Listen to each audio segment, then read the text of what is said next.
इस फिल्म में पीएस पिथावाला एक डायलॉग बोलते हैं, क्या अछूत आदमी नहीं, क्या हमारी तरह उनमें जान या सुख दुख का ज्ञान नहीं। शेक्सपियर के प्ले मर्चेंट ऑफ वेनिस की याद दिलाने वाला ये डायलॉग वह तब बोलते हैं जब गुस्से से भरी गांव वालों की भीड़ उनके घर के बाहर खड़ी होती है और वह उनके बीमार दलित दोस्त को घर से निकालने की मांग करते हैं। और फिर वही होता है जो हमेशा उम्माद से भरी भीड़ करती आई है। Hello everyone, rhythms of rhyme के अनफिल्टर टॉक में आपका स्वागत है। आज हम समय की परतों को पलटते हुए भारतीय सिनेमा की एक ऐतिहासिक फिल्म अछूत कन्या जो कि 1936 में रिलीज हुई थी उस पर चर्चा करेंगे। यह फिल्म उस दौर में बनी जब भारतीय इतिहास सामाजिक और राजनीतिक उथल पुथल के दौर से गुजर रहा था। बॉम्बे टॉकीज के निर्माण और फ्रांज ऑस्टिन की डायरेक्शन में बनी यह फिल्म जाति प्रथा पर चोट करने का साहस दिखाती है। अशोक कुमार और देविका रानी की शानदार एक्टिंग ने इस फिल्म को अमर बना दिया है। पहले इस फिल्म के प्लॉट पर बात कर लेते हैं। प्रताप यानी अशोक कुमार एक ब्राह्मण का बेटा है और कस्तूरी यानी देविका रानी जो एक अछूत रेलवे गार्ड की बेटी है, बचपन से गहरे रिश्ते में बंधे हैं। उनके पिताओं की दोस्ती उनके रिश्ते को आधार देती है, लेकिन सामाजिक मान्यताएं इस संबंध को स्वीकार नहीं करती। जैसे जैसे वे बड़े होते हैं उनका प्रेम और गहरा होता है, लेकिन जाति प्रथा का कठोर विरोध उनका रास्ता रोकता है। प्रताप की मां उसकी शादी मीरा से करवा देती हैं, जो उनके ही समाज की लड़की है। वहीं कस्तूरी की शादी उसकी कम्युनिटी के मनु से होती है, जो पहले से ही कजरी नाम की लड़की का पति है। नए जीवन को अपनाने की कोशिशों के बावजूद प्रताप और कस्तूरी अपने अधूरे प्रेम से जूझते रहते हैं। कजरी और मीरा की जेलसी एक साजिश को जन्म देती है, जिसका मकसद कस्तूरी को बदनाम करना है। फिल्म के ट्रैजिक क्लाइमैक्स में कस्तूरी अपनी जान की बाजी लगाकर प्रताप और मनु को रेलवे क्रॉसिंग पर हाथापाई करने के दौरान बचाती है। उसकी मौत उसे एक पूजनीक प्रतीक बना देती है, जो निस्वार्थता और जातिगत और सामाजिक बायस के प्रभाव को दर्शाता है। फिल्म का अंत एक गहरे नोट पर होता है, जो एक डिवाइडेड सोसाइटी में प्रेम और इक्वालिटी के संघर्ष को दिखाता है। आइए अब बात कर लेते हैं इस फिल्म के सिंबलिज्म की। सबसे पहले जाति और अछूतपन। कस्तूरी और प्रताप की प्रेम कहानी भले ही फिल्म की कहानी को आगे बढ़ाती हो, लेकिन असली खलनायक जाति व्यवस्था है। जैसे दुखिया का मोहन की जान बचाने के बाद माफी मांगना या कस्तूरी का चुपचाप अपमान सहना। ये सीन्स समाज की असमानता को स्पष्ट रूप से दिखाते हैं। दुखिया के अपने आप मोहन का घर छोड़ देने के बाद भी गांव वाले मोहन का घर जला देते हैं और उनकी दुकान को भी लूट लेते हैं। कस्तूरी का अंतिम बलिदान उसे एक संत जैसी स्थिति पर पहुंचा देता है, जो गांधीवादी आदर्शों जैसे निस्वार्थता और एक बड़े आइडियल के लिए पीड़ा सहने को दर्शाता है। पर फिल्म के कैरेक्टर उसे एक ह्यूमन बीइंग के रूप में एक्सेप्ट नहीं कर पाते। और अगली थीम है जेंडर डायनेमिक्स। कस्तूरी का साहस और पेशेंस बेहद प्रेरणादायक है। जाति और जेंडर के नॉर्म्स से दबे हुए होने के बावजूद वह डिग्निटी के साथ अपना जीवन जीती है, यहाँ तक कि अपने पति की पहली पत्नी कजरी का भी अपने घर में स्वागत करती है। और इस फिल्म का गीत मैं बन की चिड़िया बन के बन बन डोलू रे इंसानी जीवन को सिंबॉलिक रूप से जंगल के पक्षियों के साथ जोड़ता है, जो कि बंधन मुक्त जीवन जीते हैं। यह गीत समाज में फैले बायस और बंधनों को उजागर करता है। और आइए इस फिल्म की परफॉर्मेंसेस के ऊपर बात करें। सबसे पहले कस्तूरी, जिसका कैरेक्टर देविका रानी ने पोर्ट्रे किया है। अछूत होने के बावजूद कस्तूरी अपने जीवन को डिग्निटी और पेशेंस के साथ जीती है। प्रताप के लिए उसका प्रेम गहरा है, लेकिन अपने परिवार और समाज की नाराजगी से बचने के लिए अपनी खुशियों का त्याग कर देती है। अपने पति मनु की पहली पत्नी कजरी को अपनाना कस्तूरी की महानता और व्यक्तिगत पीड़ा सहने की उसकी क्षमता को दर्शाता है। वह प्रताप की पत्नी मीरा से मित्रता करने की कोशिश करती है और अपने घर में कजरी का स्वागत भी करती है। और फिल्म के क्लाइमैक्स में रेल की पटरियों पर कूदकर प्रताप और मनु की जान बचाने का उसका अंतिम बलिदान उसे संत जैसी स्थिति में पहुंचा देता है। यह दलित महिलाओं के कंटिन्यूस ऑपरेशन और उनके साइलेंट हीरोइज्म का प्रतीक है। फिर आता है मीरा यानी मनोरमा का किरदार। मीरा समाज के दूसरे सेक्शन का प्रतिनिधित्व करती है, एक ऐसी महिला जो वैवाहिक एक्सपेक्टेशन से बंधी हुई है और प्रेम की चाहत रखती है। प्रताप से शादी के बाद जो इमोशनली उससे दूर है, मीरा उसके प्यार को जीतने के लिए संघर्ष करती है, जिससे उसके कैरेक्टर में एक उदासी की लहर जुड़ जाती है। शुरुआत में सिंपैथेटिक होने के बावजूद मीरा की बढ़ती ईर्ष्या और कजरी के साथ उसकी साजिश उसे कस्तूरी के खिलाफ षड्यंत्र रचने की ओर ले जाती है।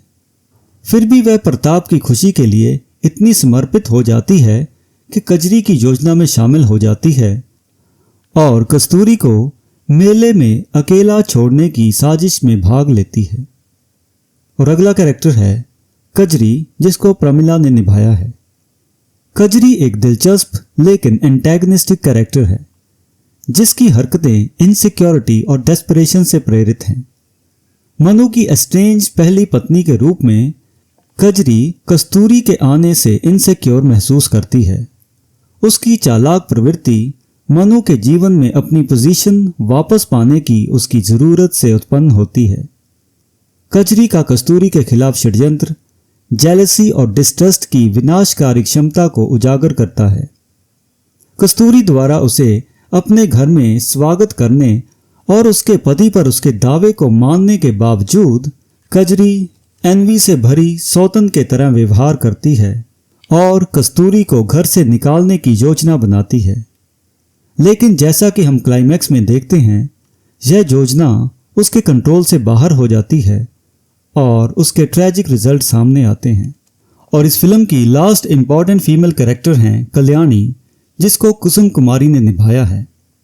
प्रताप की मां कल्याणी स्ट्रिक्ट ट्रेडिशनल मानसिकता का प्रतीक है, जो जाति और जेंडर के स्टैंडर्ड्स को मजबूत करती हैं। प्रताप और कस्तूरी के रिश्ते के प्रति उनकी आपत्ति उनकी जाति प्रथा में अडिग विश्वास से उत्पन्न होती है।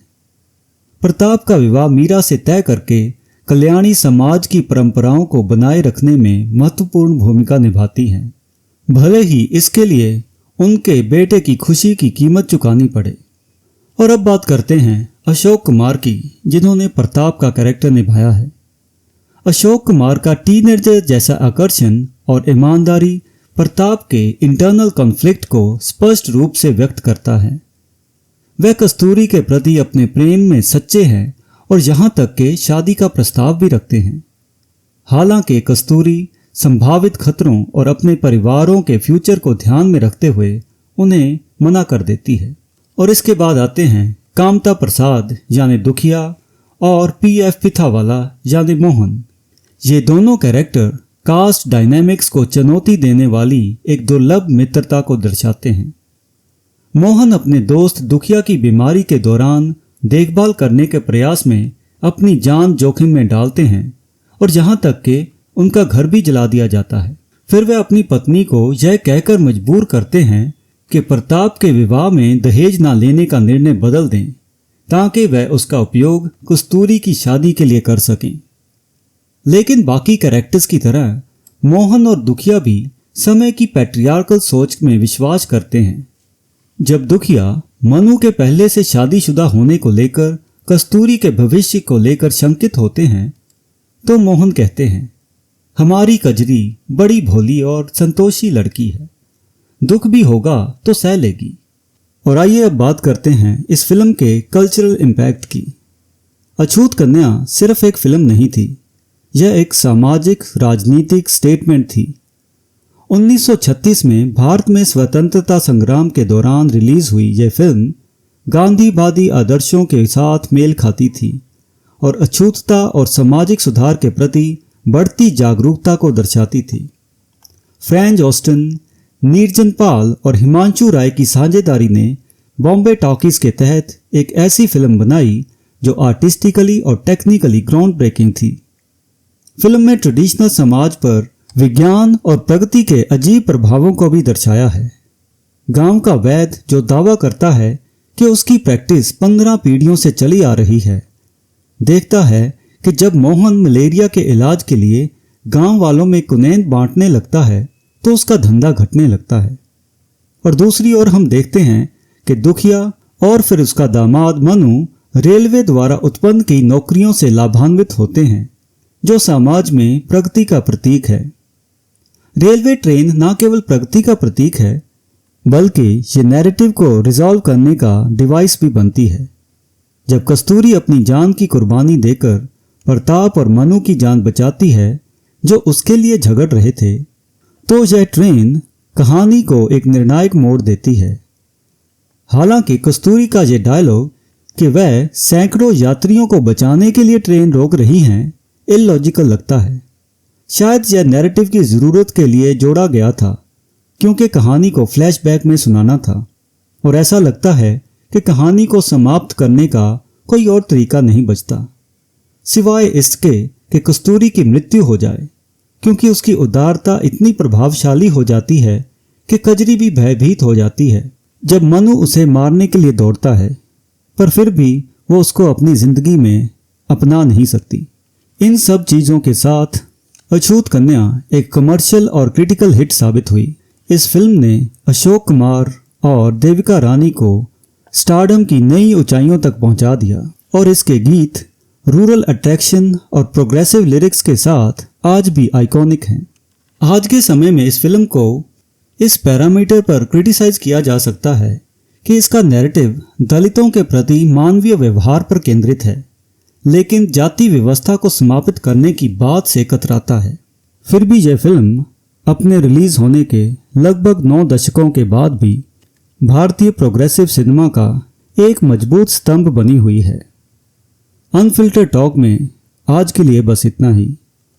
अगर आपको ये वीडियो पसंद आई तो इसके जैसे और अनफिल्टर टॉक देखने के लिए रिदम्स ऑफ राइम को लाइक, शेयर और सब्सक्राइब करना ना भूलें, ताकि आपके दोस्त भी इन वीडियोस को देख सकें। And until next time, good bye and thank you.